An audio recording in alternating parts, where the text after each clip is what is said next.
10. Atonement. 1. Expiation and atonement. The terms expiation and atonement are very similar.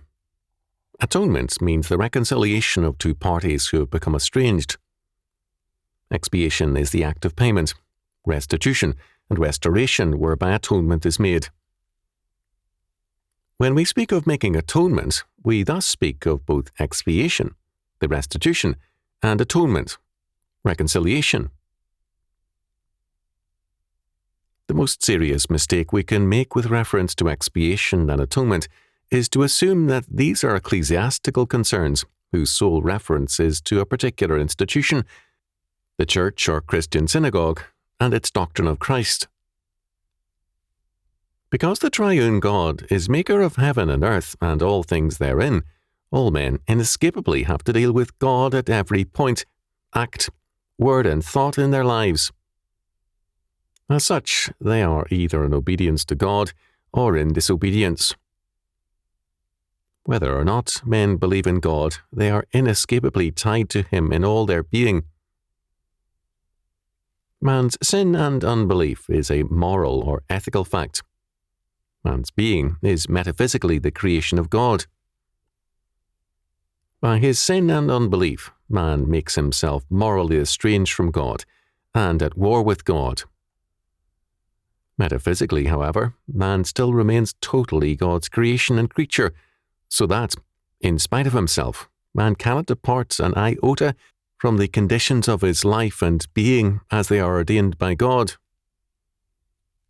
As a result, when man sins, he seeks ethical or moral separation from God and indeed claims a metaphysical separation as his own God. Genesis chapter 3 verse 5. The fact remains, however, that man is still God's creation, and everything he does will manifest that fact in spite of himself. Thus, because man was created in God's image to serve him as his subduer over the earth, the condition of man's life is the law word of God. Whenever and wherever man transgresses God's law, his whole being will demand and seek expiation. Having been created responsible to God, man will seek to discharge that responsibility, even though the form of it is now perverted and evil. Thus, first, man continues to seek dominion and to subdue the earth. Genesis chapter 1 verses 26 to 28, although now his quest is turned towards the kingdom of man rather than the kingdom of God. However, all that the ungodly accumulate will only serve God's kingdom. Isaiah chapter 61 verse 6, and the lot of the ungodly will be frustration and failure. Second, in his sin, man will inescapably seek to make atonement, even though he may deny in the process that he is either guilty of sin or is seeking to justify himself. Thus, man becomes his own judgment, because his whole being, as the creation of God, will serve God. To be God's creation means to serve God, whether willingly or unwillingly. Because we are totally God's handiwork, in all our being we manifest His purpose and judgment, so that, in our sin, we judge ourselves by our waking and sleeping, our thoughts and our dreams, in our eating and drinking, in our work, rest and play. In every way we manifest His judgment on our sin. Asaph tells us in Psalm 76 verse 10, "Surely the wrath of man shall praise thee, the remainder of wrath shalt thou restrain." Alexander commented, "The very passions which excite men to rebel against God shall be used as instruments and means of coercion." See Psalm 32 verse 9. And so complete shall be this process, that even the remnant of such passionate excitement, which might be expected to escape attention, will be nevertheless an instrument or weapon in the hand of God. This last idea is expressed by the figure of a girdle, here considered as a sword belt. So too, in other cases, the verb to gird is absolutely used in the sense of girding on a sword. See Psalm 14 verse 3 and compare Judges chapter 18 verse 11, 1 Kings 20 verse 11, 2 Kings chapter 3 verse 2. The Prayer Book version renders the first half of this verse, "The fierceness of man shall turn to thy praise." Kirkpatrick commented, "All rebellion against God's will must, in the end, redound to God's glory. It serves to set his sovereignty in a clearer light." Exodus chapter 9, verse 16. Expiation and atonement are thus inescapable facts. A distinction must be made, however, between legitimate and illegitimate expiation and atonement, between that which meets God's requirements and that which man, in spite of himself, renders as a means of escaping guilt, although without success. First, legitimate expiation and atonement meets and fulfill God's requirements. To make atonement legally means thus to do so in the manner prescribed by God in His Word, and in no other way.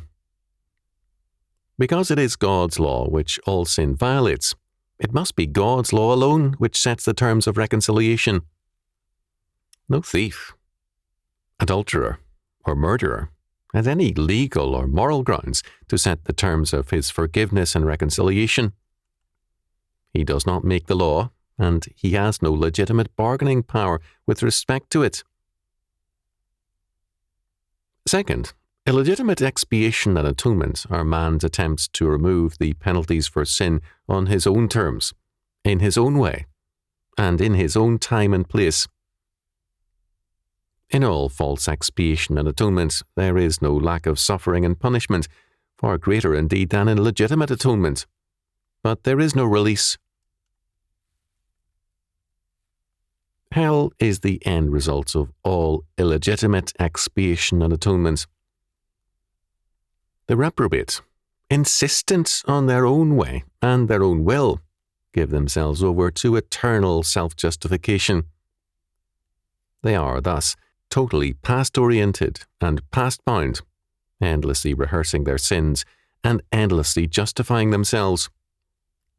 Luke chapter 16, verses 19 to 31.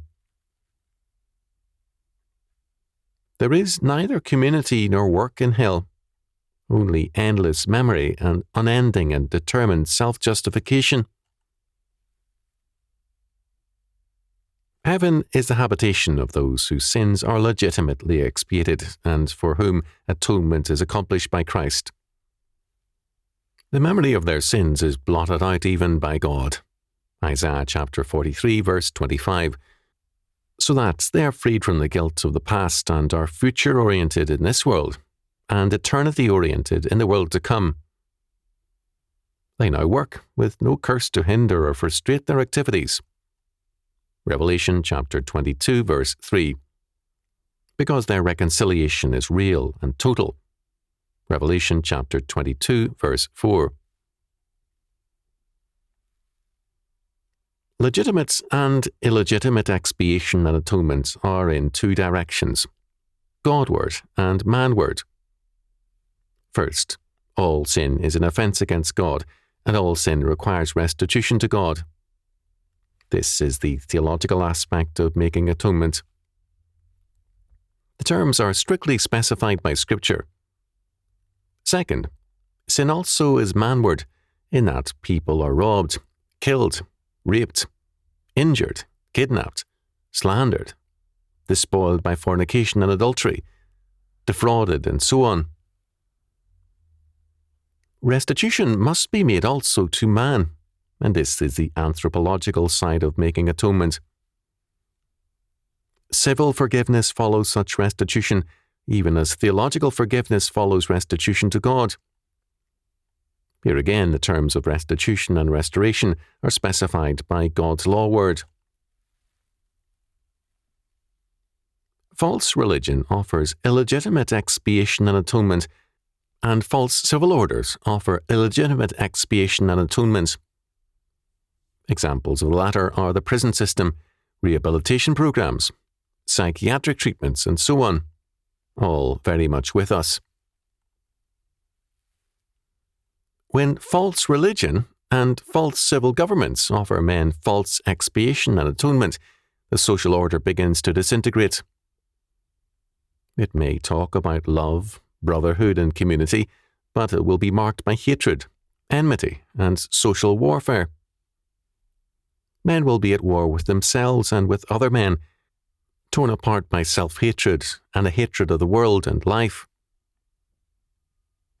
Illegitimate expiation and false atonement in church and state mean that the social order begins to exhibit the marks of hell, and there is neither peace nor community.